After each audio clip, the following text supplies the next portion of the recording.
Assalamualaikum warahmatullahi wabarakatuh. Selamat siang buat teman-teman semuanya yang sudah mampir di channel Warung Samarinda. Di siang hari ini saya akan membuat tutorial bagaimana cara memasangkan karbon atau booster ya. Dan di sini yaitu saya ada pasien yaitu dari bos saya sendiri ya, dan dia datang di siang hari ya, padahal rumahnya jauh. Dia menyempatkan waktunya yaitu datang ke tempat saya. Itu dia sudah membongkar bor tuh, cuman tidak tahu cara memasangnya. Dan sebetulnya di sini sudah ada jalur-jalurnya ya. Apabila untuk bagi yang permula untuk pemasangan ini, apabila belum pernah sama sekali membuka, maka akan kebingungan ya cara pemasangannya. Sebetulnya di sini sudah ada jalur-jalurnya, dan di sini sudah juga saya melihat ada kabel yang lecet ya. Tentunya ini sangat berbahaya, bisa membuat bor kebakar dan lain sebagainya ya. Mungkin di sini untuk waktu membongkar dulunya mungkin kurang memperhatikan kabelnya. Di sini saya sudah melihat ada satu kabel yang lecet.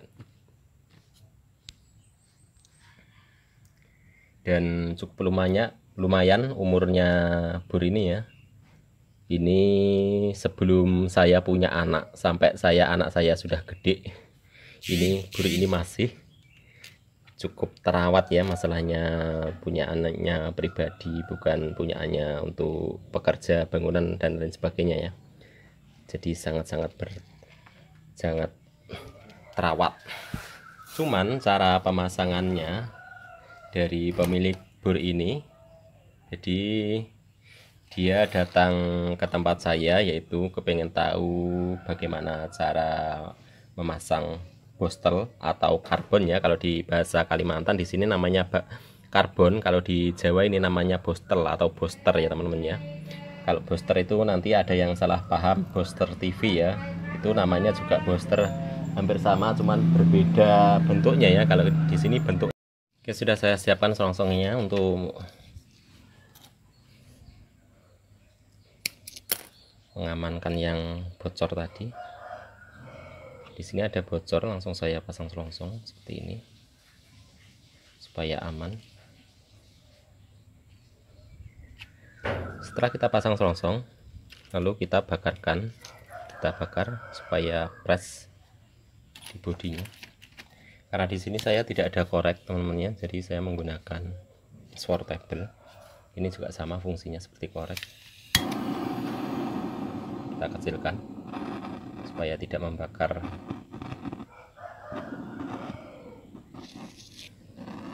Kita bakar dulu selongsongnya seperti ini.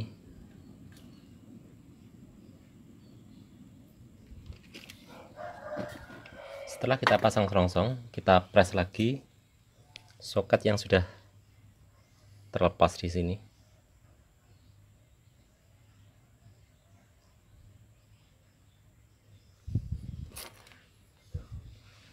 Nanti buat teman-teman semuanya yang masih permula atau bapak ibu yang sedang memperbaiki alatnya sendiri ya, alat blender dan lain sebagainya, ini juga menggunakan bostel seperti ini ya, atau karbon juga sama.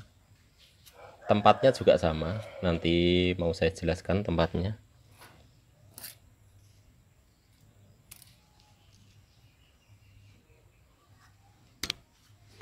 Tangga kadang susah dicari. Kita press menggunakan tang ya. Ini menggunakan gegep.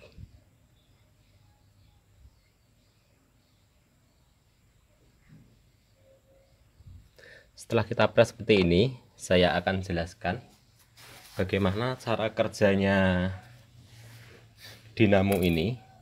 Dinamo di sini yaitu dialiri tegangan di bagian luar dan dalam ya teman-teman ya. Jadi cara kerjanya seperti ini.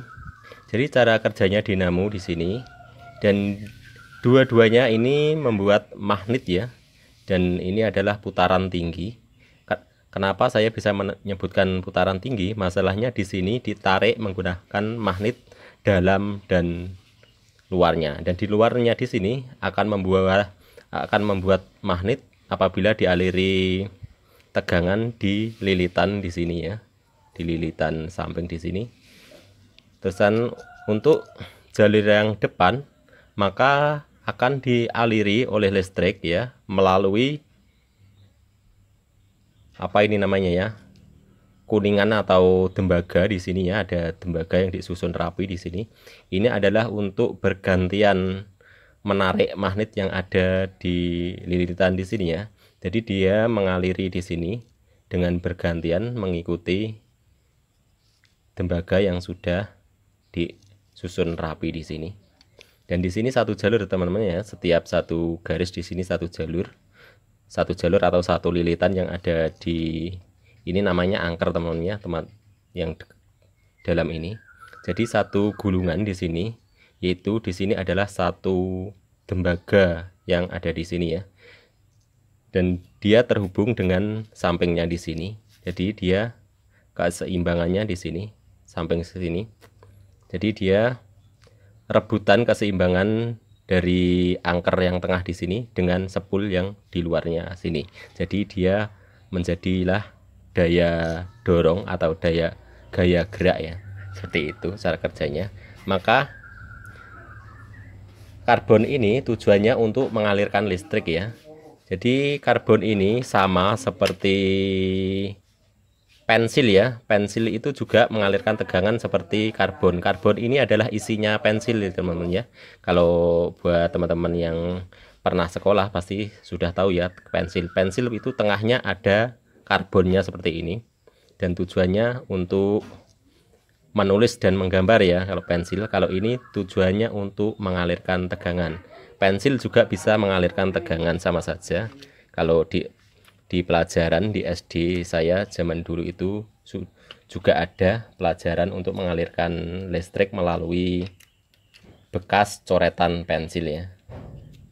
Dan bagaimana cara pemasangannya? Pasti di samping di sini, di samping tembaga yang sudah disusun di sini ya, pasti sudah ada tempatnya seperti ini. Terus sudah ada rumahnya seperti ini.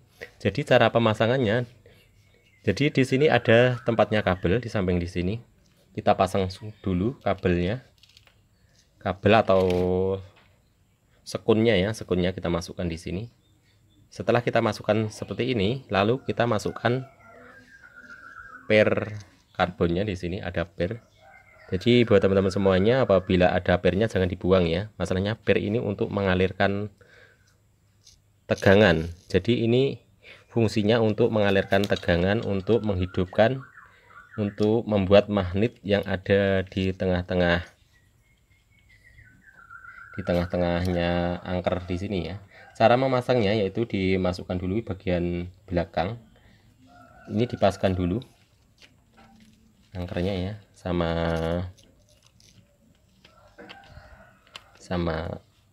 apa namanya nih, bearing atau klaker ya, kalau di Jawa namanya klaker, kalau di Kalimantan namanya bearing. Seperti ini ya caranya ya. Kalau sudah bisa diputar berarti dia sudah pas. Lalu kita masukkan yang bagian belakang dulu di sini. Kita masukkan bagian belakang. Lalu kita tinggal dorong saja sambil kita tahan karbonnya di sini. Saya sebutkan karbon saja ya. Jadi untuk bahasanya nanti menyesuaikan bahasanya masing-masing. Di sini saya sebutkan karbon saja. Lalu yang selanjutnya, yang samping juga sama.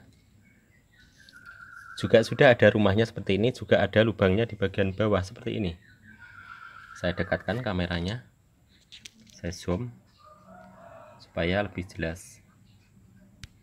Bagaimana cara pemasangannya? Juga sama, kita pasang dulu ya. Ini kita jabut dulu, lalu kita pasang sekunnya yang sudah saya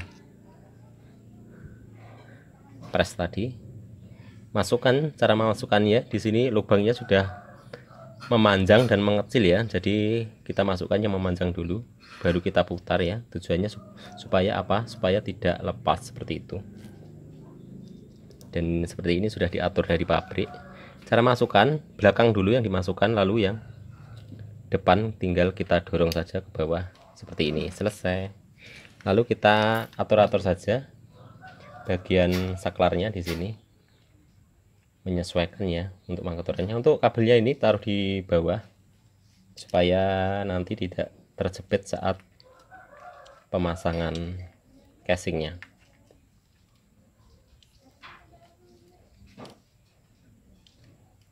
Seperti ini ya cara pemasangannya. Oke, sudah selesai. Sekarang kita pasang casingnya. Kita rapikan dulu kabelnya dan diperhatikan supaya kabel tidak tergesek oleh dinamonya. Kita atur-atur saja dulu. Sudah kita atur. Oke pemirsa, saya lanjutkan ya, langsung masuk ke tutorialnya. Dan di sini sudah masih ada karbonnya ya. Saya kira tadi karbonnya habis ya. Kalau habis itu belinya susah ya, agak jauh tempatnya dari tempat saya. Jadi ternyata ini karbonnya masih utuh, masih bagus. Karena ini bor punyaan pribadi ya. Saya akan bungkus. Oh, ada yang putus teman-teman ya. Di sini soketnya ada yang putus. Kita pasang selongsong dulu yang sudah kebakar di sini.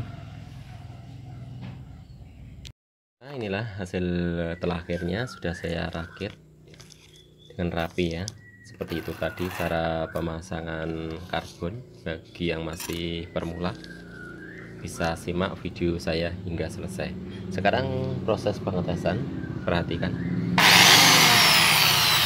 Oke, sudah bunyi ya.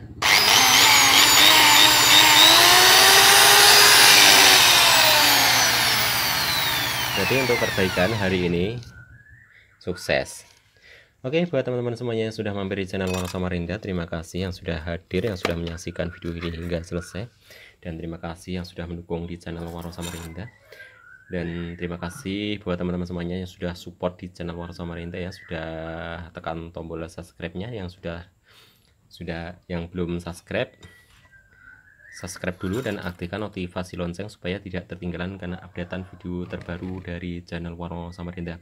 Terima kasih yang sudah menyaksikan hingga selesai. Semoga video ini bermanfaat dan jangan lupa like and comment. Waalaikumsalam warahmatullahi wabarakatuh.